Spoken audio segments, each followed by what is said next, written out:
been a stressful year, but I figured I should put my thoughts down and try to make sense of it. April 3rd, 1909 was a rough day for the Navy. My predecessor, Admiral Smith, suffered a fatal heart attack. He was out for a walk. It was so sudden he didn't have a chance. And this year has been quite quiet. No one really able to figure out who would be the next head of the Navy. An interim chief was placed, but then I got a call from the President's office. It said that President Roosevelt, Teddy, would like to make you the Commander-in-Chief of the Navy. He wanted me, at the tender, comparatively, age of 32, to be the leader of, well, the Navy. I was stunned and, quite frankly, confused. I spoke to the President later that day. I asked him, why me? There are many more admirals with much more years of experience, and I'm only a captain. I've never led nothing more than small battle fleets and exercises. I wasn't even involved in the Spanish-American War. I joined right after. And I was only there in the Boxer Rebellion because, well, I was on my way back from the Philippines. I was supposed to be, anyway. Sure, I got the Navy Cross and some other awards, including the Medal of Honor. Still unsure why I quite won that for merely just doing my duty and protecting civilians, as well as, well, I guess I did hold down an entire dock with nothing more than the men of the ship. So I guess it makes sense. But President Theodore Roosevelt assured me that he wanted a younger man to lead. He figured that a young man who had some experience, who was ready to embrace the technology of the future, and keeping up with the rapid pace of what was on the ground. These older Navy men, he told me, were focused on the old battle line of Nelsonian style of ship-to-ship combat at ranges that would be disastrous. With the advent of the dreadnought, a British design, I should say, it wasn't originally a British design. The idea had been floated around between many countries, but Britain was the first. Their HMS Dreadnought changed the entire power balance. Now, any nation who could theoretically have more dreadnoughts than the British would rule the waves. Britain has just started an arms race. Now, the United States is finishing up her first two classes, the Connecticuts and Idahos. The Connecticuts resemble the more standard design of a dreadnought, while the Idahos are designed for more foreign service, smaller ports, and not as many facilities, more long-range focused. They carry the same armament, but it's better to not, well, leave battleships out of position. Battlecruiser designs are on the table, but quite frankly, the funding for the Navy is quite scant. The President promised he would try to get some more funding if I was able to protect transports and even use the Merchant Marine, and as well as every Navy collier that could do it, to just help jog the economy. I figured I could at least do that. I will say there are many admirals who were just as surprised as I was. My wife has assured me, along with my kids, that I should take the appointment. Find a spot somewhere outside of D.C., get some property, build a nice home, somewhere I can be for long periods of time. Plus, it'd be nice to be close to home, as my father, they're used to work there for the Navy, so I guess having his experience would help. But I'm rambling again. What's that, honey? Oh, thank you.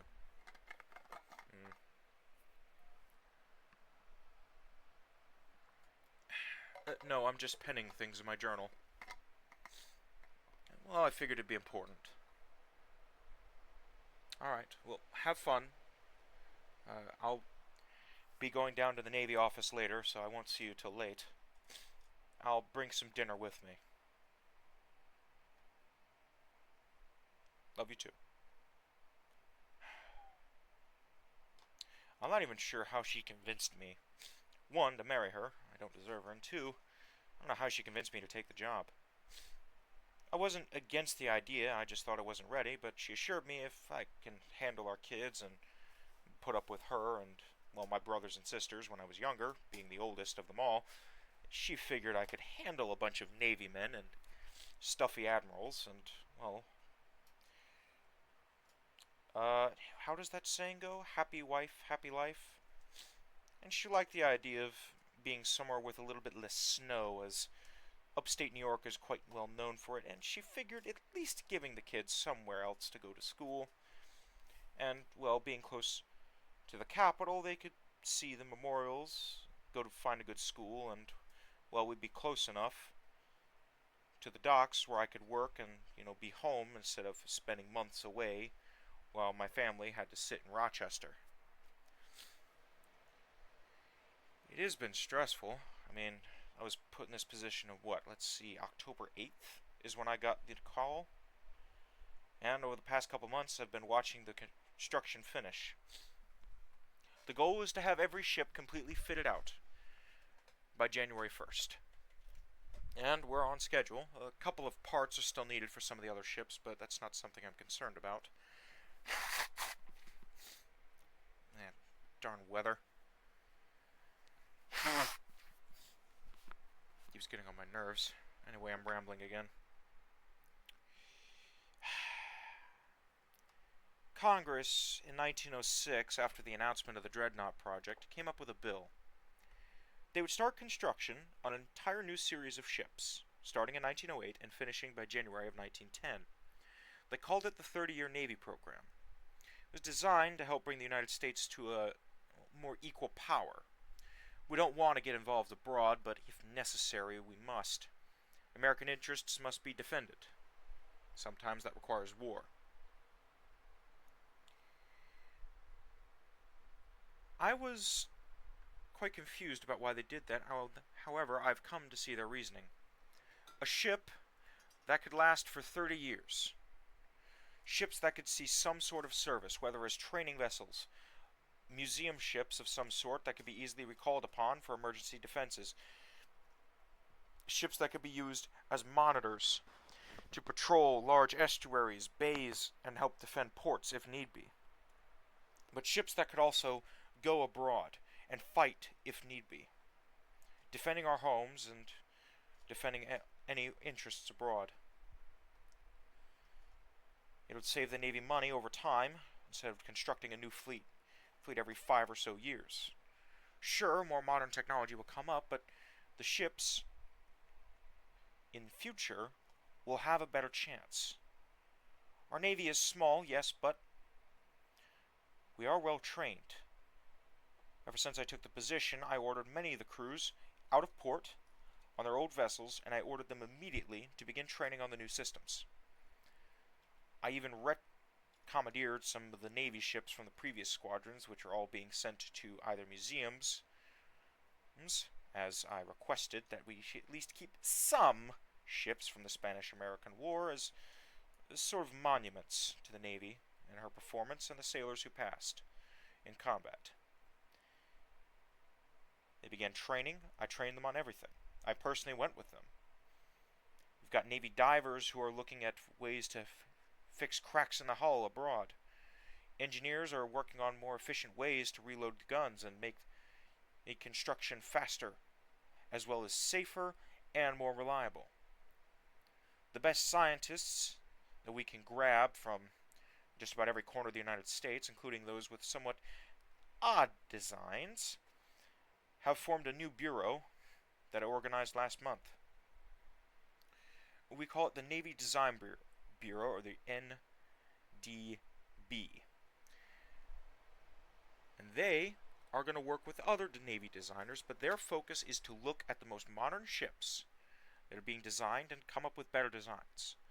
I've ordered them to do everything from put them through scale model testing with the best facilities we can get, or if we don't have those facilities, build them. I do not care how much it costs. We must remain on par if we want to at least defend our own interests. Crew training must be kept to the highest level, and some of the rowdiness needs to be rooted out. I'm not against having a bit of fun. I will admit, after I won the Medal of Honor, I was treated to what my friends might call a 5-day bar hopping vacation, as I was celebrated across the state of New York, and quite frankly, I drank so much whiskey I was surprised my liver didn't give out. But such is the way of things, I guess. But now, sitting here at my desk, my little apartment here in DC, I wonder what's next. I've begun construction on what I will eventually call the Admiral's Lodge. It's a place not far outside, just inside the Virginia border. It's close enough to the dockyards where I can easily take a walk. If I wanted to go for a quick walk in the morning, I could go run down to the dockyards and inspect things. Also, it gives me enough where I can keep track of the ships coming in and out. It's also close enough to DC where I don't have to be summoned across the country or halfway down the eastern seaboard to go attend a meeting. Phone calls and telegraph apps will be received much faster. Mail from the Navy won't take a month to arrive.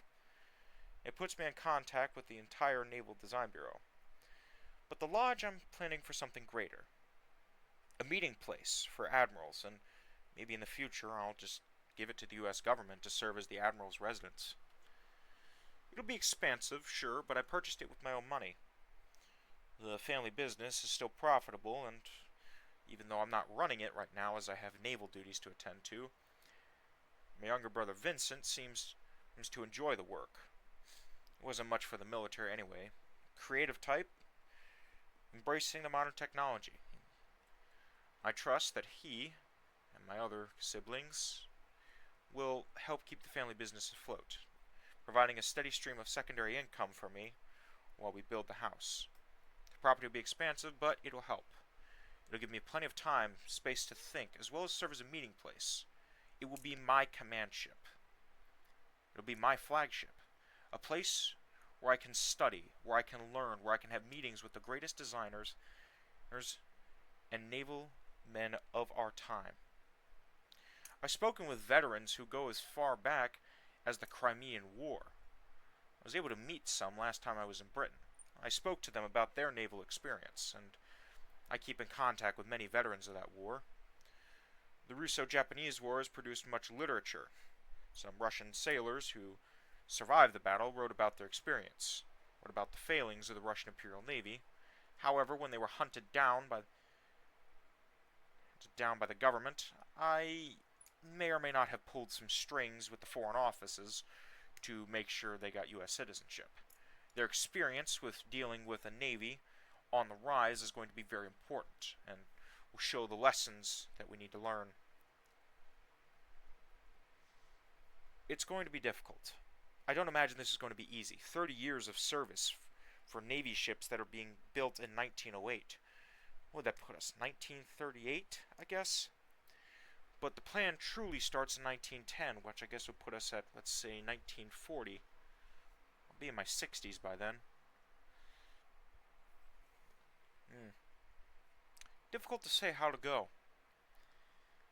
The European front looks more and more dangerous every day, and the news I'm getting from some of my friends from the last naval conference I attended after the Boxer Rebellion and tell me that the flames are being fanned from inside and out, and it's only a matter of time before war breaks out. However, they've assured me that they'll keep me up to date as much as possible. I have designs in my head, things I want to do, things I want to accomplish. I don't just want to be another admiral in the history books. I don't want to seek glory either. I want to be the man who's responsible for making sure that the sailors get home at the end of the day. During the Boxer Rebellion, we had landed on the rivers in Peking. I don't remember much, just little snippets, like photographs or paintings of large events. You can only see so much at a time. I just remember half of the first line of about, let's say, 30 men didn't make it. Most of them succumbing to injuries after the fact. I led them, yes, but there were so many sailors I had to write home letters for, telling their families that their sons, their brothers, their husbands didn't make it. I was a captain, I didn't need to do it, but I felt responsibility. I'm going to try not to lose ships. If it means caution, then I will take caution. There will be hawks and doves who will chastise me for this, but I think it's what's best for the Navy. We need experienced men to teach the next generation. That's important. And if we do not have those experienced men, by just blindly charging in to battle with nothing more than a gung-ho and a hurrah, and then dying immediately afterward to a shell to the bridge that detonates in a magazine, well, we won't have any experienced men left. Neither will we by just avoiding conflict altogether. The crews need to be trained to the best of their abilities. And I'll be keeping my eye out for other young officers. Officers who kind of have that new wave of thinking. The new dreadnought way. A new way to captain destroyers, cruisers, everything. I don't even care if you're a torpedo boat captain who rammed into a seabed but figured out that your ship didn't take much damage and you're able to pull yourself off of it with nothing more than the crew and a couple of winches and some engine power. I need men who are willing to learn from mistakes. God, I hope I'm not coming down with a cold.